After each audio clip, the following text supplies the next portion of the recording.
One of the things I really love doing is an exercise like this and several ones where we get people to work together and also try to unlearn certain habits that we have. What I would like to do today is, this is a very simple exercise.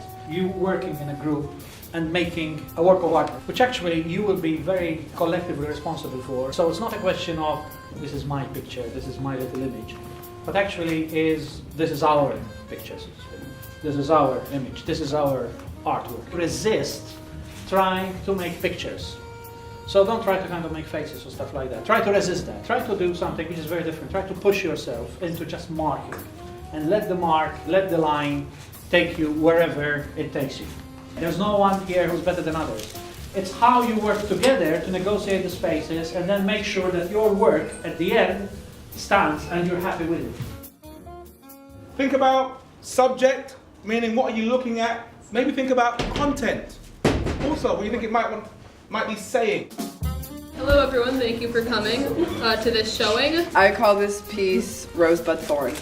This is the embodiment of the New York School in 2017. It's a disturbing image, but we ask you to confront it as a viewer. The auction will start off at $100.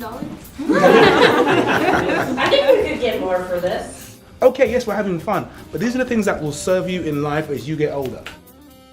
Well done, all of you, and I'm really pleased I came here. You made me feel happy today.